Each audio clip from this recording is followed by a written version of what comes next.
Assalamualaikum warahmatullahi wabarakatuh. Halo semuanya, kami dari Sekolah Tinggi Ilmu Ekonomi 66 Kendari.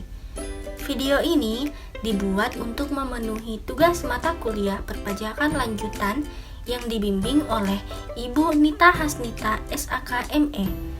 Pada kesempatan kali ini, kami akan membahas mengenai pajak bagi usaha mikro, kecil, dan menengah atau biasa disingkat dengan UMKM.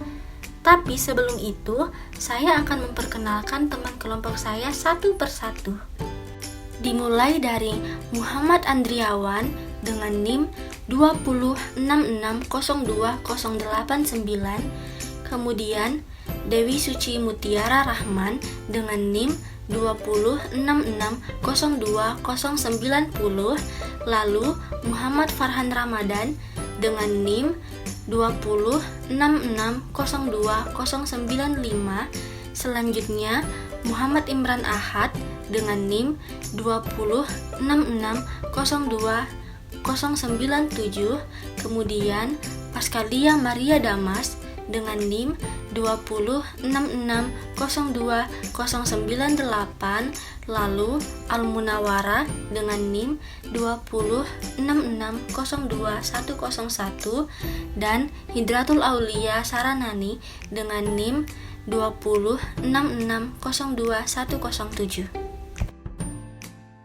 Nah, langsung saja kita ke pembahasan pertama mengenai pengertian pajak UMKM. Apa itu pajak UMKM?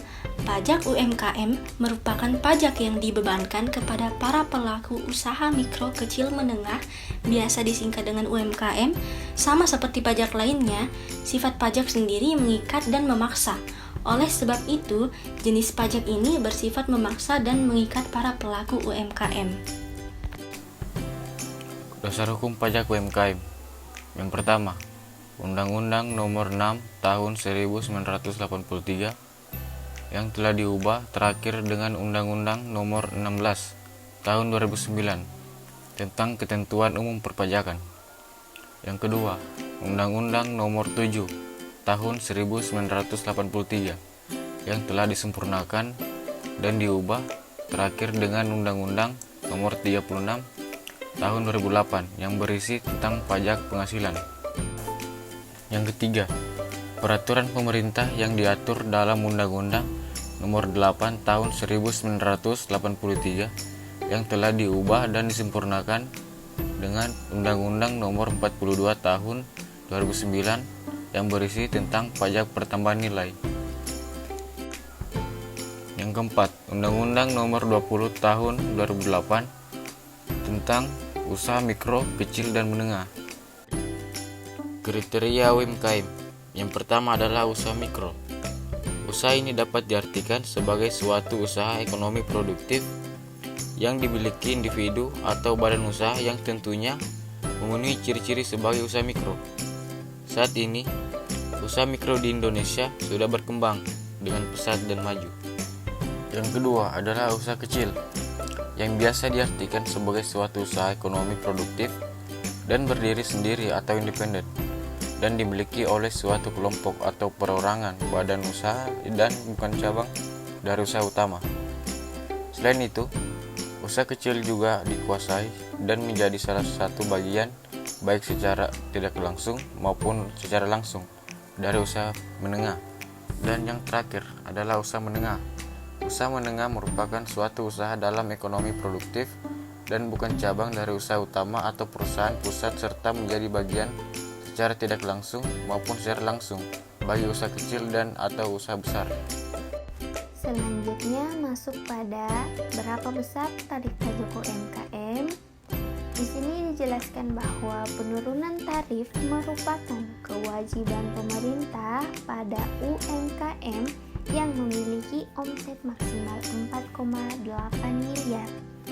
Hal tersebut bertujuan agar nilai lebih dari kewajiban pajak yang sebelumnya sebesar 1% menjadi 0,5% agar dapat dijadikan modal kerja, sehingga para pengusaha tersebut dapat menggunakan nominal untuk membayar pajak menjadi modal kerja yang tentunya jauh lebih penting untuk pengembangan usaha. Nah, kenapa bisa berubah? Menurut Direktur Potensi Kepatuhan dan Penerimaan Pajak Kementerian Keuangan, Bapak Kyon Arsal mengungkapkan bahwa aturan baru ini sebagai pengganti atas peraturan pemerintah nomor 46 tahun 2013. Dia menyebutkan bahwa dalam perjalanannya banyak pelaku UMKM yang keluhkan atas tingginya tarif pajak saat itu.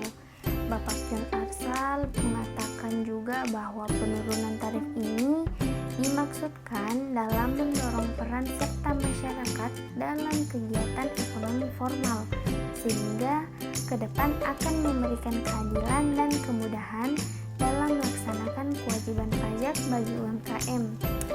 Dengan begitu, diharapkan akan mampu mendorong penerimaan pajak lebih besar. Adakah problematika dalam penurunannya? Penurunan tarif pajak ini mengakibatkan potensi kehilangan penerimaan negara sebesar 2,5 triliun per tahun. Tentunya potensi ini, kehilangan penerimaan tersebut harus dilakukan karena penurunan pajak ini dimaksudkan agar mendorong peran masyarakat dalam kegiatan ekonomi formal, sehingga nantinya akan memberikan keadilan dan kemudahan dalam melaksanakan kewajiban pajak bagi pelaku UMKM. Tujuan, perubahan dan yang tetap terhadap pajak UMKM. Apa tujuan peraturan pemerintah nomor 23 tahun 2018?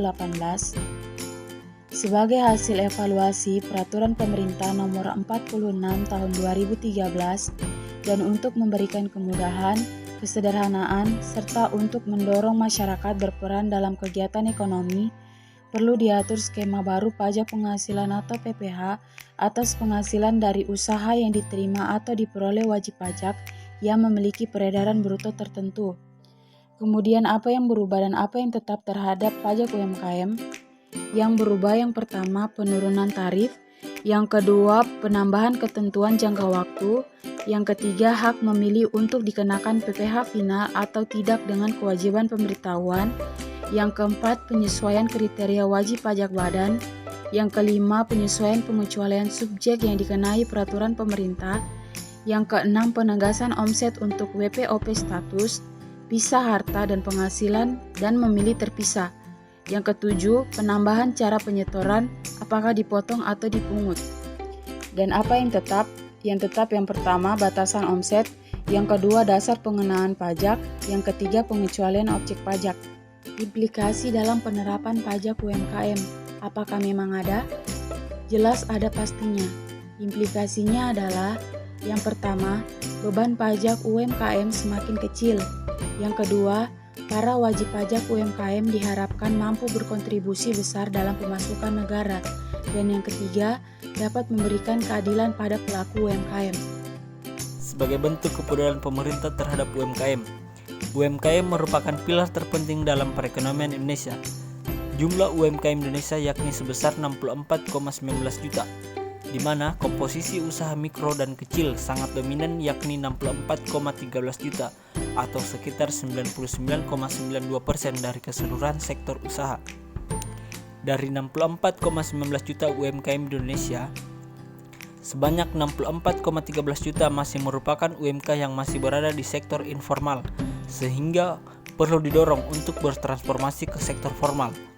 Indonesia juga memiliki permasalahan perizinan yang rumit dengan banyaknya regulasi pusat dan daerah atau hiperregulasi yang mengatur perizinan di berbagai sektor yang menyebabkan disharmoni, tumpang tindih, tidak operasional, dan sektoral. Oleh karena itu, pemerintah berusaha mengakomodir hal tersebut melalui penyusunan Undang-Undang Cipta Kerja yang telah disahkan pada tahun 2020. Salah satu substansi yang diatur dalam Undang-Undang Cipta Kerja adalah mengenai kemudahan, perlindungan, dan pemberdayaan UMKM. Pemerintah berharap melalui Undang-Undang Cipta Kerja, UMKM dapat terus berkembang dan berdaya saing. UMKM berjaya di masa pandemi. masalah pajak teratasi. Pertumbuhan UMKM Indonesia sangatlah pesat. Hal ini dapat dilihat dari pelaku UMKM yang tiap tahunnya bertambah. Hal ini dapat menjadi momentum untuk sektor ekonomi Indonesia agar bisa bertumbuh. Dengan bertumbuhnya angka pelaku UMKM juga menjadi hal positif, dikarenakan dengan banyaknya pelaku UMKM akan membuat banyaknya lapangan kerja, yang diharapkan dapat menyerap tenaga kerja yang banyak, sehingga dapat mengurangi angka tunakarya di Indonesia dan membantu pertumbuhan ekonomi Indonesia. Selanjutnya, apakah pengenaan pajak bagi pelaku UMKM di masa pandemi sudah tepat? Hal tersebut tidak perlu dikhawatirkan, karena pengenaan pajak penghasilan bagi pelaku UMKM sesuai berdasarkan besaran omset yang didapatkan selama setahun ke belakang. Jadi, berapapun itu besarnya tidak akan menjadi masalah. Yang penting adalah pelaku UMKM tetap taat akan pajak. Yang terakhir, apa harapan dari pelaku UMKM terhadap pemerintah? Pemerintah diharapkan dapat lebih memperhatikan UMKM di masa pandemi agar dapat terus berjalan.